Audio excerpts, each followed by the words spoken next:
নির্ভর করে আমাদের ডিমান্ড তো এখন অ্যানার্কিজমের দিকে, তাই না? আর মান্না ভাই যেটা ইঙ্গিত করলো সেটার থেকে, বা যেটা স্পষ্ট বললো আর কি, দল সরাসরি না বললো, দলের একটা উৎসাহ বা মানে একটা আয়োজন ছিল, সেইটার ক্ষেত্রে যদি আপনি একটু মন্তব্য করতেন।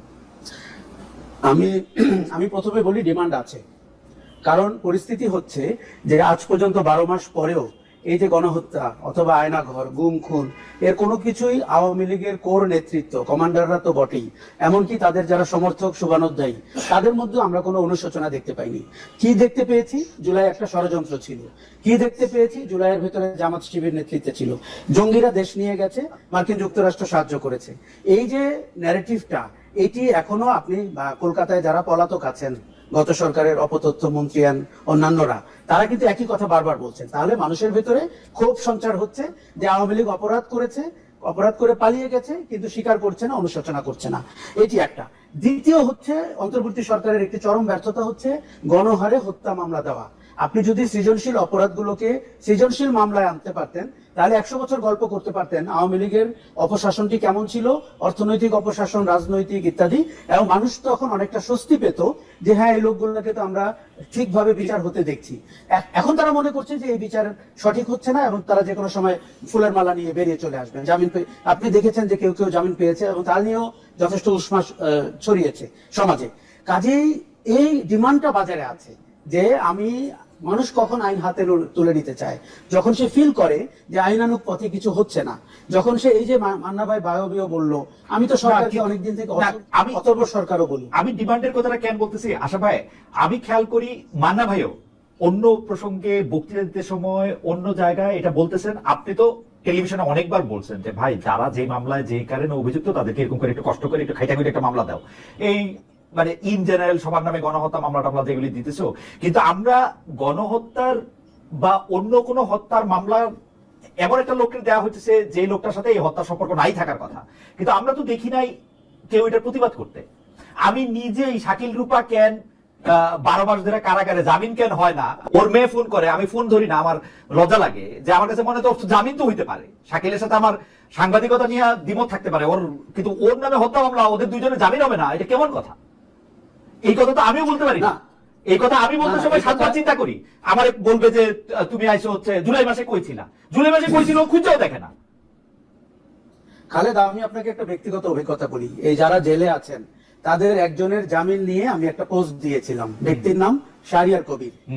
এখন যেহেতু উনি আমার মেন্টর ছিলেন, একসময় সাংবাদিকতা শিখিয়েছেন, আমি বলেছি যে ভদ্রলোকের অপরাধ, অনুসন্ধান, তদন্ত, বিচার সবই চলুক, কিন্তু তার পারিবারিক ব্যাখ্যা বিশ্লেষণ করে আমি বলেছিলাম তাকে কি জামিন দেওয়া যায় কিনা, এমনকি বয়স বিবেচনায়। আপনি অবাক হয়ে লক্ষ্য করবেন, কোনো কমেন্ট আমার মতকে শ্রদ্ধা করেনি, আমাকে নতুন দালাল, সহানুভূতিশীল ইত্যাদি ইত্যাদি শুনতে হয়েছে। শাকিল রূপার ক্ষেত্রেও তাই। আমি মনে করি তাদের জামিনের অধিকার রয়েছে, এবং কিন্তু পাশাপাশি আমি যেটি বলতে চাই, তারা যে অপরাধ করেছেন বা অভিযোগগুলো যা রয়েছে সেই মামলাগুলো যেন সাজানো হয়, তাহলে আমরা জানতে পারবো যে ক্রিমিনালাইজেশন অফ মিডিয়া। অ্যাবসলিউটলি।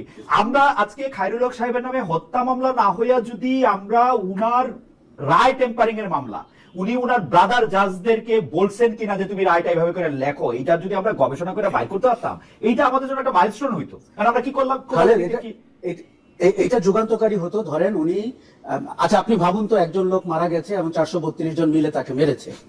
এইটা আপনি কোন আদালতে, আপনি আপনার নিজের যথেষ্ট ব্যাকগ্রাউন্ড আছে, এই মামলা টিকবে? একটি মামলা টিকবে না। খায়রুল হক কোন ব্যক্তিকে হত্যা করেনি, খায়রুল হক গণতান্ত্রিক প্রক্রিয়াকে হত্যা করেছে। কাজেই খায়রুল হকের বিরুদ্ধে মামলাটা ওইটা হইতে হবে। আমাদের সমস্যা হচ্ছে আমাদের পুলিশ এবং বিচার বিভাগ এই যে সৃজনশীল অপরাধ, এই জায়গাগুলোতে হাঁটতে পছন্দ করে না। আপনাকে আরো তিতা সত্য বলি, এই মামলাগুলো দিয়ে পুলিশ যে নতুন বাণিজ্য করছে, হাসিনার আমলে এক রকমের বাণিজ্য করেছে তারা, এখন আবার অন্তর্বর্তী আমলে, বিপ্লব পরবর্তী আমলে তারা আরেক রকমের মামলা করছে, এবং বিচারালয়গুলোতে, বিশেষ করে নিম্ন আদালতে একই ঘটনা ঘটছে। এবং বিএনপি সেই বাণিজ্যের মানে খুব ভালো পার্টনার হয়েছে। সবগুলি ঢাকার বাইরে নাকি সবগুলি মামলা বিএনপি লোকেরা দিতেছে এগুলি বসে বসে, এবং পয়সাও নিচ্ছে স্বাভাবিকভাবেই।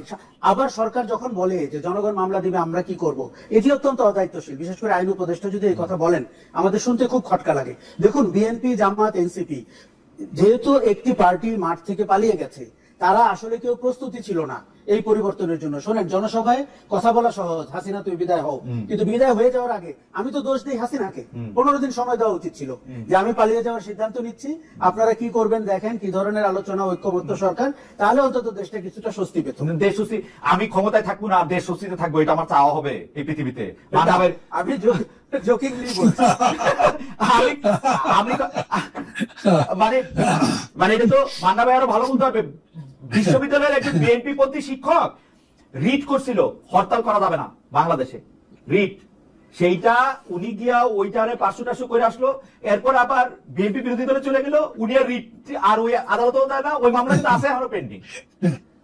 মান্না ভাই একটু আমাদের কাছে, মান্না ভাই কাছে একটু জানতে চাই, মান্না ভাই এই যে এনার্কিস্ট বলা, তারপরে হচ্ছে যে আমরা আসলে এনার্কিটাই চাইতেছি কিনা, এইটাই আমাদের চাওয়া কিনা। আপনি কিছুটা বলছেন যে মানুষের তো আসলে সামনাসামনি কিছু ক্ষোভ, কিছু ক্রোধ তো থাইকাই যায়, কিন্তু আমরা এর থেকে মানে ওভারকামটা কেমনে করবো? দেখেন, আমরা যখন এই কথা বলতেছি তখন একজন মেসেজ পাঠাচ্ছে, খালেদ মহিউদ্দিন, আপনি আওয়ামী লীগকে গণহত্যাকারী দল বলেন, তাদের ক্ষমা চাওয়া উচিত মনে করেন, তাদের সাথে কথা বলতে চান না, ভালো কথা, কিন্তু আপনার কাছে 30 লক্ষ মানুষ হত্যাকারী দল কই ক্ষমা চেয়েছে জানাবেন।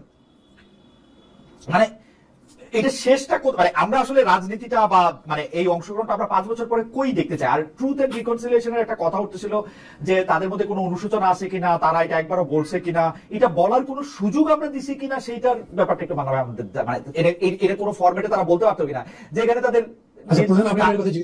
নেত্রী নাকি, আমি জানি না এটা এআই কিনা, তাদের নেত্রী শেখ হাসিনা বলেন যে তিনি এখনো বাংলাদেশের প্রধানমন্ত্রী। মানে এটা খুবই ইন্টারেস্টিং, কিন্তু অনুশোচনা উনি বলতে পারেন, ওনার স্বভাবে এরকম আছে, আমি এটা বিশ্বাস করি। আর একজন বিশ্বাস না করতে পারে, সত্য কথা। আগে আমাকে বলেন, আমাকে কি শোনা যাচ্ছে ঠিক মতো? এখন একটু ভালো শোনা যাচ্ছে, জি মানবে বেটার। আচ্ছা, তাইলে আমি আপনাকে বলি, প্রথম কথা কি জানেন, আমাদের যে বিজ্ঞানী না, মানে বিজ্ঞানী বলছি যে এই অভ্যুত্থানের বিজয়ের মুহূর্ত থেকে যদি শুরু করেন, এটা বিরাট মানে আকাঙ্ক্ষা বংশের মধ্যে তৈরি হয়েছিল, নিউ বাংলাদেশ। এই নিউ বাংলাদেশ মানে পুরো কোনো অন্যায় অত্যাচার ইয়ে থাকবে না, সবকিছু ভালো হয়ে যাবে। কিন্তু সেই সময় একটা বড় ধরনের ডিফারেন্সের কথা আমি আপনাকে বলি, সমগ্র জাতীয় ঐক্যবদ্ধ হয়েছে বলছি না, কিন্তু এখন দেখেন নাই, ইসলাম বলে যে আমরা বলেছিলাম একটা জাতীয় সরকার হওয়া উচিত, কিন্তু বিএনপি রাজি হয়নি। বিএনপির পক্ষ থেকে মির্জা ফখরুল কিংবা কেউ কিন্তু প্রতিবাদ করেনি যে না, তারা জাতীয় সরকার চাননি, বলেননি। তার মানে একটা গভর্নমেন্ট রিপ্লেস করলেন, আর একটা গভর্নমেন্ট কেমন আসবে সেই ব্যাপারে আপনাদের ঐক্যবদ্ধ ছিল না। আমি কথাটা কেন বললাম, আর একটা গভর্নমেন্টের ক্যারেক্টার, একটা গভর্নমেন্টের স্ট্রাকচার আপনি ডিফাইন করতে পারেন নাই, কিন্তু আশাকাঙ্ক্ষাটা তুঙ্গে তুলে দিয়েছেন। আপনিও যে প্রশ্ন করছেন, আমিও যে জবাব দেবার চেষ্টা করছি, সেই জবাবটা হচ্ছে এরকম, আমাদের প্রত্যাশা বা আকাঙ্ক্ষার সাথে আমাদের প্রাপ্তি একেবারে মিলছে না, অতএব প্রশ্ন করছি এটা ওটা উল্টা পাল্টা সিধা সব রকম প্রশ্ন করছি। আপনি যে জিজ্ঞেস করলেন না, এই যে এনার্কি, এনার্কি মানে কি? যার মধ্যে কোনো থিওরি নাই, কেবলমাত্র ভাঙচুর। নৈরাজ্য জিনিসটাই এরকম যে যার মধ্যে কোনো ইথিক্স নাই, কোনো ডাইরেকশন নাই। কিন্তু বাংলাদেশে একটা আপনার সংস্কার প্রক্রিয়া চালু আছে, সমস্ত মানুষ মনে করছে আমরা সবকিছু বদলে ফেলবো, নতুন কিছু জিনিস নিয়ে আসবো এবং সেটা সবার জন্য সুখকর হবে, যেটা আমরা এনজয় করতে পারবো। রিয়েলিটি হচ্ছে এরকম কোনো কিছু হয়নি। অতএব আপনি নিশ্চয়ই জানেন যে বইটা ছিলেন, আপনি আগে মাঝখানে এই কথা একটু বলেন না, আপনি বলতেছেন জনগণের মধ্যে আকাঙ্ক্ষা তৈরি হয়েছিল। আমি যদি এটা চ্যালেঞ্জ করি, জনগণের মধ্যে এই আকাঙ্ক্ষা তৈরি হয় নাই। আমি যদি বলি জনগণের মধ্যে আকাঙ্ক্ষা তৈরি হয়েছিল আওয়ামী লীগকে শাস্তি দেওয়ার জন্য, তারপরে কি হবে কি না এটা জনগণ জানতোই না, এটা আপনি জানতেন, কিন্তু আপনি খুব জনগণ জানতো না, কারণ আমি আকাঙ্ক্ষার কোনো লক্ষণ দিই। ওই রকম করে যদি বলেন তাহলে আমিও জানতাম না। এই যে এই আকাঙ্ক্ষাটা হয় খুবই ব্রড এরিয়া, তো পার্টিকুলারলি আপনি বুঝতে পারবেন না। আপনি মনে করছেন যে এই জুলুমটা গেছে, এই জালিমটা গেছে, তাহলে এখন শান্তি হবে, এটা হলো কমন আইডিয়া। এটা বলছি, মুক্তিযুদ্ধের সময় কেউ বলে নাই আমরা এই যে 4 মূলনীতির কথা বলেছিল, এই আপনার গণতন্ত্র, ধর্মনিরপেক্ষতা, সমাজতন্ত্র, এগুলো মানুষের মধ্যে ছিল না। এইখানে তারা আমরা যেরকম করে বলেছি সেকেন্ড রিপাবলিক, এগুলো মানুষের মধ্যে ছিল না। কিন্তু কমন জিনিস হচ্ছে এই অত্যাচারটা থাকবে না, এই নির্যাতন থাকবে না, এত কষ্ট থাকবে না। এটা সব মানুষই আকাঙ্ক্ষা, প্রত্যেক মানুষই তার জীবনের উন্নত করতে চায় না। তো যখন আপনি এগ্রিগেটলি যাচ্ছেন, তো এগ্রিগেট ইন্টারেস্টটা হচ্ছে যে রাষ্ট্রটা বেটার হবে, সমাজ বেটার হবে, সরকারটা ভালো হবে। এই অর্থেই বিষয়টাকে ধরেন। এত তারা স্পেসিফাই করে ল্যাঙ্গুয়েজ দিয়ে কত সুন্দর সুন্দর ভাবে ভাবছে, ওই জিনিস ভাববেন না, তাহলেও আপনি দেখবেন ওটার সাথেও মিলে যায়। কারণ হচ্ছে যে এখন সে থানায় যাচ্ছে, সে মামলা দিতে পারছে না, জিডি নিচ্ছে না, তদন্ত করবার জন্য বলছে পুলিশ ডরছে না, এখনো টাকা দিলে পুলিশও ডরে না, অফিসারও ডরে না, সে মনে করছে কোনো জিনিসই হয় না। এটাও একটা এনার্জি বলেছে তার কাছে, এবং সবকিছুর উপর অবস্থা দিচ্ছে। সেই রকম সময় আবার খেয়াল করেন, সরকার যারা আছে তারা কোনো আশার কথা শোনেন নাই, কোনো কনফিডেন্সের কথা শোনেন নাই, এবং তারা যে একটা সাকসেসফুল হওয়ার জায়গায় যাবে তা না। যখন ডক্টর ইউনূস বলেন যতদূর আমরা ঐক্যবদ্ধ হই ততদূর করবো, যতদূর পারি না ততদূর ছেড়ে দেবো, তারপরে আপনি তো সারেন্ডার করলেন, ফাইট করে দিয়ে আসবে তা বলছেন না, আর্গুমেন্ট করে দিয়ে আসবে তা বলছেন না, আপনি এরকম করে বলছেন না যে আমি রুল করবো ওভার এনার্কি, তা বলছেন না। মানে এনার্কিটা কিরকম হচ্ছে, যার যেরকম ইচ্ছা বেরিয়ে বেরিয়ে বসির করছে, যেরকম ইচ্ছা সেরকম দাবি তুলছে, ওটার মধ্যে কিন্তু লজিক আছে। আপনি যখন বলছেন যে এটা বৈষম্যহীন সমাজ করবো, তখন বেতনের ক্ষেত্রে যত বৈষম্য আছে, যতগুলো স্কেল আছে, প্রত্যেক জায়গাতে আছে, তারা প্রত্যেকেই তো ধর্মঘট করতে পারে, আন্দোলন করতে পারে, তাদেরকে আপনি নৈরাজ্য ভাবতে পারেন, কিন্তু এটা হয়তো নৈরাজ্য নয়। এটাই আমি বলতে চাইছি যে সামগ্রিক ভাবে মানুষ এই নৈরাজ্যের জায়গায় চলে গেছে, আমি তা মনে করি না। কিন্তু ধরে আমি যে কয়েকদিন আগে 2-3 দিন ধরে এলাকায় ছিলাম, বিশ্বাস করবেন আমি এটা ইউনিয়নের মধ্যে ঘুরেছি, যে মানুষের সাথে যোগাযোগ করবো, হেঁটেছি, মুন্ডে গেছি বা গাড়িতে গেছি, অনেক হাজার হাজার লোকের সাথে দেখা আছে, প্রত্যেক মানুষের মধ্যে মনে হচ্ছে যে নির্বাচন জেগে আছে, এবং আমাকেও সেরকম বলছে, ঠিক মানে নির্বাচনের প্রার্থী হিসেবে যেরকম করে সেরকম করছে। তো মানুষদের মধ্যে ঢুকে গেছে, কেউ মনে করছে না মানুষ নির্বাচন নিয়ে আগ্রহী নাই। আপনি এটা খুবই পরিধানযোগ্য কথা বলছেন। আমি একটু আশা ভাইয়ের কাছে আসি, যে আশা ভাই আপনি যদি একটু বলেন জনগণের মধ্যে ওই আকাঙ্ক্ষা তৈরি হয়েছিল কিনা, যেটাকে একটা আদর্শ জায়গা থেকে এটা বলা যেতে পারে। আরেকটা জায়গা আমার অবজারভেশন হচ্ছে যে মান্না ভাই বলতেছিলেন যে এই সরকার কিছুটা নির্লিপ্ত ভাবে দেখতেছেন, আমি দেখি যে পুরোটাই নির্লিপ্ত। আমার কাছে মনে হয় ইউনূস সাহেব একটা ধাবমান ট্রেনে বসে আছেন, উনি ট্রেনের জানালা দিয়ে দিনটা দেখতেছেন, একবারের জন্য স্টেশনে নামতেছেন না, এবং এই এই এই জায়গাটা থেকে উনার স্টেশন ভালো স্টেশনটা আসলে উনি ভালো করে নামে পড়বেন। আবার প্রথমে বলি জনগণের আশা আকাঙ্ক্ষার জায়গাটা, পৃথিবীর কোথাও পরিবর্তনের সময় জনগণ একাডেমিক ল্যাঙ্গুয়েজে তার আশা আকাঙ্ক্ষা বর্ণনা করে না। তিনি থানায় গেলে ব্যবহার ভালো পাবেন, বাজারে মাছ কিনতে অন্তত ছোট মাছটা কিনতে পারবেন, রাত্রেবেলা ঘুমাতে পারবেন, এগুলোই তার প্রত্যাশা। এগুলোকেই রাজনীতিবিদরা বা একাডেমিশিয়ানরা বসে রাষ্ট্রের সংস্কার করে, আপনার শাসনতন্ত্রের সংস্কার করে এবং অ্যাডমিনিস্ট্রেটিভ সব অর্ডিন্যান্স জারি করে আপনার কাছে পৌঁছে দিবে। এই আকাঙ্ক্ষা কিন্তু শুধু জুলাইতে ছিল তা না, এই আকাঙ্ক্ষা 15 বছর। কিন্তু আশা ভাই আমি আমার শুধু 2 পয়সা দিয়ে রাখি, 2 পয়সা নোট অফ দিচ্ছেন। আমার কাছে মনে হয় যে এই আকাঙ্ক্ষার ব্যাপারটা আপনি আবার চেক করে দেখেন। আমার কাছে মনে হয় যে বাংলাদেশের মানুষ ভাবে যে আওয়ামী লীগ যে ফাইজলামিগুলি করছিল, এখন আওয়ামী লীগ গেছে, এগুলো এখন আমি করবো না, এটা ভাবে না। তাহলে এতগুলি ফালতু মামলা আসতো না, এতগুলি ফালতু সৃষ্টি হইতো না। আচ্ছা, প্রথমত হচ্ছে যে আপনি খেয়াল করে দেখবেন যে 36 দিনের আগেও এই যে 3000 মানুষ গুম হয়েছে, তাদের আত্মীয় পরিজন আছে না? তারা নিশ্চয়ই কায়মনোবাক্যে প্রার্থনা করেছে যে এই সরকার যেন যে কোনো ভাবে বিদায় হয়। কাজে আশা আকাঙ্ক্ষাটা ছিল এরপরে গুম হবে না, আয়নাঘর হবে না, এরপরে না আমি গুম করব, ও যে আমারে গুম করছে আমি তারে গুম করব, এটা হলো আমার। আচ্ছা, এই প্রবণতা কিন্তু অস্বাভাবিক না। এখন কিন্তু তারা করেছে এখন পরে বা পাকিস্তান আমলের পরে আমরা কিন্তু ওই চেয়ারগুলোতেই বসতে চেয়েছি, পরিবর্তন করতে চাই নাই। আমরা চেয়েছি যে তাকে স্যার বলেছিলাম, এখন আমাকে স্যার বল। কাজেই পরিবর্তনটি সে নিজের নিয়ন্ত্রণে নিয়েছে, কিন্তু এইটা কত অংশ মানুষের মত, এটা গুটি কয় মানুষের কিভাবে? তারা তো ক্ষমতায়নের অংশ না। আমরা গ্যালারিতে আছি, আমরা ক্ষমতার অংশ না। আপনি খেলতেছেন, আমরা গ্যালারিতে হাততালি দিচ্ছি তো। না, নিশ্চয়ই দিচ্ছি। এই কালচারটিরও তো আমরা বলছি যে একটা পরিবর্তন দরকার, যে কারণে আমরা বলছি যে অপরচুনিটিটা কি হাতছাড়া হয়ে গেল কিনা। আচ্ছা, এবার ইউনূস সরকার সম্পর্কে আপনাকে আমি বলি, এটি একটা অভিনব সরকার। একটা ধরেন আগের তত্ত্বাবধায়ক সরকার 3 মাস থাকবে, তাদের মধ্যে আমরা তোড়জোড় দেখতাম। এই সরকারের তো কোনো মেয়াদকাল ছিল না, এখন না হয় নির্বাচনের সময়কাল দিচ্ছে। এটি একটি ধরি মাছ না ছুঁই পানির সরকার, এবং যে নিজে কোনো পানি লাগাবে না, কাদা লাগাবে না, আবার ভদ্রভাবে বলবে বাচ্চারা ঠিক হয়ে যাও, ছেলেরা সবাই লাইনে বসে পড়ো, কিন্তু কেউ যদি না বসে তার ব্যাপারে তার কোনো অভিমত নাই। এই যে সরকার 3 মাস আগে থেকে বলেছে যে তারা মবকে কঠোর হস্তে দমন করবে, কিচ্ছু দমন করেছে মন্তব্য করা ছাড়া। আপনার আমার প্রিয় দেখেন, আমরা প্রেস সচিবকে এই কথা বলতে শুনেছি। ইতিহাস ঠিক জানে এটিকে মব বলবে না প্রেসার গ্রুপ বলবে, কিন্তু আমরা সরকারটিকে দেখতে চেয়েছিলাম যে সে যেন ফ্যাসিলিটেটর হয়, সে যেন মডারেটর হয়। মডারেটর কিন্তু কখনো কখনো দয়ালু হয়ে উঠলে হবে না। এই যে আপনি যে আজকে রাজনৈতিক দল দুটির কথা, বিএনপির কথা তো আমরা সবাই জানি, বিএনপি বদলেছে কিনা বিএনপির নেতারা বলতে পারবেন, আমরা দেখতে পাচ্ছি না। এমনকি যেই কারণে মানুষের ধরেন আশা আরো কমে গেছে, ইলেকশন হলে তো হয়তো বিএনপি পাওয়ার আসবে, সেই বিএনপি, এটা আমাদের বক্তব্য। দ্বিতীয়ত জামাতকে তো আমরা মনে করছি, জামাত ভাবছে জামাত তো পাওয়ারে আছে, এই জন্য তার নির্বাচনে যাওয়ার দরকার নেই, নির্বাচনে গেলে তো সে অপোজিশন হয়ে যাবে। কাজে কি করে জামাত সচিবালয়ে ঢুকলো, কি করে বিশ্ববিদ্যালয়ের ভিসি হলো, কি করে ডিসি হলো, কি করে এসপি হলো, এটি আপনি বের করেন। কিন্তু আশা ভাই আপনি আমার চেয়ে ভালো জানেন, কিন্তু আমি আপনাকে বলি এই থিওরিতে তো বিএনপির একই অবস্থা। এই যে ডিসি এসপিরা নিজেদেরকে ছাত্রদল যুবদল করে আসা লোক অলরেডি পরিচয় দিতে শুরু করছে। সচিবদের মধ্যে যেগুলি কি সেক্রেটারি আছে তারা বিএনপির সাথে ঘনিষ্ঠতা প্রমাণ করার চেষ্টা করছে। বিএনপি মাঠ পর্যায়ে অলমোস্ট দখল নিয়ে নিছে। আপনি ইউনিয়ন পরিষদে ফোন করলে দেখবেন টিএনও সাহেবের সামনে দুইটা বিএনপির গুন্ডা না মানে বিএনপির ভদ্রলোক বসে আছে।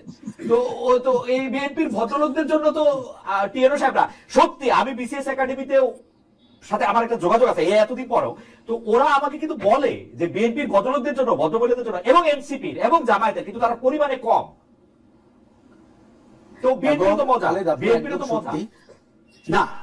আপনাকে আমি বলি, এই সংস্কৃতিটা হচ্ছে তার পুরনো ছবি, তার পুরনো সার্টিফিকেট, তার কোনো একটা আত্মীয়, এগুলো ঘষা মাজা করে আপনার ঈদের আগে যেরকম বাস নামানো হয় না রংচং করে, সেরকম করে রাজনীতির পরিচয় কিন্তু মানুষ বের করছে। কোথায় তার সাথে বিএনপির কোন একটা জেলা পর্যায়ে বা উপজেলা পর্যায়ের লোকের পরিচয় আছে। একই ঘটনা জামাতের। এই যে দলটি যে তাকে স্বকীয় বলতো, সৎ লোকের শাসন, কিন্তু তার কোনো ছিটে ফোঁটা আমরা এখন দেখতে পাচ্ছি না।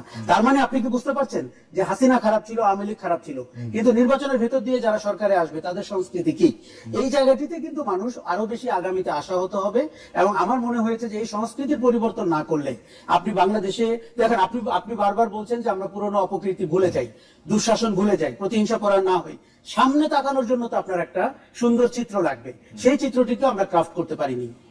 আচ্ছা, আমি একটু মানবের কাছে আসি, কারণ এটা একটা নতুন প্রসঙ্গ, এটাতে আমরা একটু আশা ভাইয়ের কাছে আসবো। কিন্তু আমি কিন্তু মানে যারা এই জুলাইতে মারা গেছেন, যারা এখন আহত আছেন, যাদের এক পা নাই, এক চোখ নাই, এক মুখ নাই, বাচ্চা নাই, অনেক রকম ট্রমার মধ্যে যারা গেছেন, বা যাদের কেউ মারা যায় নাই, শুধু জানালাদের দেখছেন কি হইতেছে, তাদের সাথে আমার একটা কথা হয়, তারা কিন্তু 15-20 দিন, 25 দিন, 30 দিন পর্যন্ত স্বাভাবিকভাবে খাওয়া দাওয়া করতে পারেন নাই।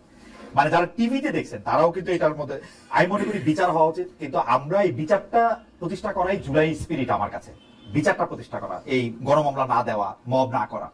আমি মান্নাবের কাছে যেটা জানতে চাই যে, মান্না ভাই আপনি জানেন যে তত্ত্বাবধায়ক সরকার বাতিল করে দেওয়া যে রায়, সেটা রিভিউ করার জন্য আবেদনের শুনানি হয়েছে। সেখানে আমাদের চিফ জাস্টিস বিচারপতি সৈয়দ রেফাত আহমেদ আবেদনকারী যে পক্ষ আছে সেটা আইনজীবীর কাছে প্রশ্ন করছেন যে ত্রয়োদশ সংশোধনী যদি আমি পুনরুজ্জীবিত করা হলে তা কখন থেকে ইনভোক বা বাস্তবায়ন হবে। আমি যে ডক্টর মোহাম্মদ ইউনূস সরকারকে বলতেছি যে ওরা আসলে ট্রেনের জানালা দিয়ে সুন্দর বাংলাদেশটা দেখতেছে, ধাবমান বাংলাদেশকে দেখতেছে, নামতেছে না, এসি ঠিক আছে ওইখানে। এখন ওই সরকারেরই 5 বছর থাকার জন্য, কারণ তিনি তত্ত্বাবধায়ক সরকার হলে ওরা তো 3 মাসের সরকার না, ওরা শেখ হাসিনার রেখে যাওয়া সময়টাই কি ওরা থাকার জন্য এইটা লক্ষ্য না? কি মনে হয় মানে এই ক্ষেত্রে কি হবে আসলে? আমি কিন্তু সাংবিধানিক অবস্থাটাও বুঝি না। যেমন এইটা রিভিউ না করলেও এখন তো ত্রয়োদশ সংশোধনী বহাল, তার মানে আপনি তত্ত্বাবধায়ক সরকার ব্যবস্থার মাধ্যমে আপনি নির্বাচন দিবেন 90 দিনের মধ্যে, তাহলে ওর লেজিটিমেসি কি থাকে ওদের সংবিধানের মাধ্যমে ক্ষমতাটা নিছে? মানে আমি বলতেছি ইউনূস সরকারের এটা কি একটা পেঁচ ঘোষ আছে ভবিষ্যতের জন্য, নাকি অসব পেঁচ থাকলেই কি আইসা বলবে অতীতের সব কাজ ঠিক আছে, প্রবলেম তো নাই নাকি? আপনি প্রশ্ন তুলে নিজে জবাবটা দিয়ে দিয়েছেন। আমি না এর চেয়ে বেশি জানি যে তা না। আমার কাছে এরকম মনে হয়েছে যে মানে এই অন্তর্বর্তী সরকার যে এতদিন আছে তার লেজিটিমেসিতে একটা প্রশ্ন আছেই। আপনি এখন তত্ত্বাবধায়ক সরকার মানলেন, সেটা কবে থেকে কার্যকর হবে সেই রায়ের উপরে তো এই গভর্নমেন্টের ভ্যালিডিটি, লেজিটিমেসি সবই ডিপেন্ড করে। অতএব তারা এই জায়গাতে ওয়ার্ল্ড আছে, তারা ওই কারণেই অ্যাপিলটা করেছে যাতে ইমিডিয়েটলি এটা কার্যকর করা না হয়। তারা নির্বাচন দিয়ে দেবে তারপরে। তার মানে এই ইলেকশনের পর থেকে যাতে তত্ত্বাবধায়ক সরকার ব্যবস্থা চালু হয়, এটাই বর্তমান সরকার চায়।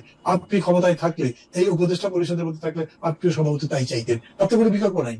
তার কাছে কোনো বিকল্প নেই, আমার কাছে কোনো সমস্যা নাই। এখন যদি অন্তর্বর্তী সরকার কিংবা তত্ত্বাবধায়ক সরকারে আসে 3 মাস পরে নির্বাচনে, আমার ক্ষতি কি আছে? এই সরকারের বদলে নতুন আরেকটা সরকার, সেই সরকার তত্ত্বাবধায়ক হবে যেহেতু, অতএব সেই সরকার কোনো পক্ষে যাবে না, সেটা ভালো নির্বাচন করে আশা করতে পারি, তার কাছে আমি থাকতে পারি। কিন্তু এই সরকারের জন্য তার বাঁচাবার প্রশ্নে, তার লেজিটিমেসির প্রশ্নে যে বড় প্রশ্নটা তৈরি করছে, সংকট তৈরি করছে, তার কারণে তার পজিশন এরকমই হবে। আমি যতদূর বুঝি ততদূর বললাম। কিন্তু মানা ভাই, আমি ঠিক আছে এটা আশাপের কাছে যাওয়ার আগে আপনি কি এক লাইন এটা বলবেন যে আমাদের উপদেষ্টারা ডক্টর ইউনূস সহ তারা সবাই বলেন যে তাদের যেহেতু আর কোনো নির্বাচন করার শখ নাই, বেশি দিন থাকার শখ নাই, তারা সবাই তো স্ব ক্ষেত্রে অনেক ভালোই ছিলেন, তারা এখানে আসতেছেন দেশের জন্য একটা সার্ভিস করার জন্য, সেই সবই ঠিক আছে, কিন্তু যেহেতু তাদের কোনো কিছু কাউকে দেখানোর নাই, সেই জন্যই কি তারা একটু এরকম নির্লিপ্ত, মানে যেটা ভালো মনে করেন সেটা করলেন? মনে করেন আজকে যদি মনে করেন যে মানে প্রায়োরিটিটা ওইভাবেই ঠিক করলেন, আজকে যদি মনে করেন যে প্রায়োরিটি হচ্ছে গ্রামীণ ইউনিভার্সিটি দেওয়া, ওইটা দিলেন। আজকে যদি মনে করেন যে প্রায়োরিটি হচ্ছে যে একটা বিদেশে লোক পাঠানোর একটা কেন্দ্র করা, ওইটা করলেন, ব্যাপারটা কিরকম? এইটা তো ঠিক, ধরেন যে যারা এখানে আছেন তারা আমি মনে করি তারা প্রাথমিকভাবে এক ধরনের ড্রিম নিয়ে আসছিলেন। উনি যেটা ডক্টর ইউনূসের কথা যেটা এই নাহিদ হাসান বাইরে এসে বললেন যে উনি পদত্যাগ করেছেন বা করবেন, সিদ্ধান্ত নিয়েছেন, তারপরে আবার আমাদের সবাইকে ডাকলেন না, তখন তার সাথে আমি কথা বলেছিলাম। তখনই বলছেন যে না আমি তো সিদ্ধান্ত নিয়েছি যে আমি থাকছি, আমি যাচ্ছি না। Why did you do that, এটা আপনি ভাবলেন কিভাবে, সেটা ব্যাখ্যা দিয়েছেন। তখন তিনি বলছিলেন যেটা করবো বলে এসেছিলাম সেটা তো করতে পারছি না। সেটা কি করতে চেয়েছিলেন? সংস্কার ইত্যাদি ইত্যাদি। তো সংস্কার আপনি করে যদি না যেতে পারেন তাহলে পরে যারা আছে তারা করতে পারবে। উনি তখন জবাব দিলেন না। তার মানে আপনি ধরে নেন এরা, উনি সহ তারা যে ড্রিম নিয়ে যে আশা নিয়ে আসছিলেন সেটা বাস্তবায়ন করতে পারছেন না। কেন? তার ব্যাখ্যা বহুভাবে দেওয়া যায়, কিন্তু বাস্তবটা হচ্ছে যে অবজেক্টিভ রিয়েলিটিটা প্রিভেইল করে সেটার উপরে তারা যেতে পারছে না, সেটাকে কন্ট্রোলে আনতে পারছে না। তার মানে হচ্ছে যে তারা আইদার এটার সাথে কম্প্রোমাইজ করছেন অথবা এটাকে যারা ডিক্টেট করে তাদের সাথে কম্প্রোমাইজ করে পরের দিকে যাওয়ার চেষ্টা করবেন। অথবা ডক্টর ইউনূসের কথা খুব ক্লিয়ার, উনি যেদিন ফ্রান্স থেকে এসে নেমেছিলেন এয়ারপোর্টে বলেছিলেন আমার কথা শুনতে হবে না, যদি শোনেন কালকে আমি আবার চলে যাবো। আশরাফের কাছে একটু আসি। আশরাফ ভাই, বাংলাদেশ এটা খুব অদ্ভুত দেশ, যে যেটা করতে চায় এটা সে করতে পারে না, আবার এটা পদে থাকে।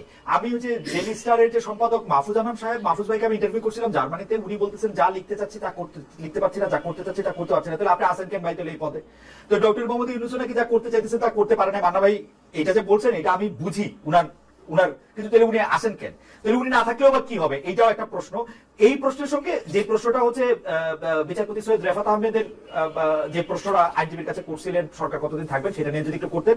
আমাদের আজকে জরিপটার আবির ভাই আমাকে দেয় নাই, সেজন্য আমি মোবাইল ফোন থেকেই বলি যে আমরা একটা জরিপের জন্য দর্শকদের কাছে মন্তব্য করছিলাম যে তত্ত্বাবধায়ক সরকার নিয়ে দীর্ঘমেয়াদী সমাধান চায় আপিল বিভাগ। এই মন্তব্য করছেন প্রধান বিচারপতি সৈয়দ রেফাত আহমেদ। আমরা দর্শকদের কাছে জানতে চাচ্ছিলাম যে প্রিয় দর্শক, এর স্থায়ী সমাধান মিলবে কিনা। শতকরা 82% দর্শক মনে করছেন মিলবে, শতকরা 18% মনে করছেন যে মিলবে না। 36,000 দর্শক এটাতে ভোট দিয়েছেন। আশা ভাই, আপনি যদি তিনটা বিষয় একটু বলতেন আমাদের।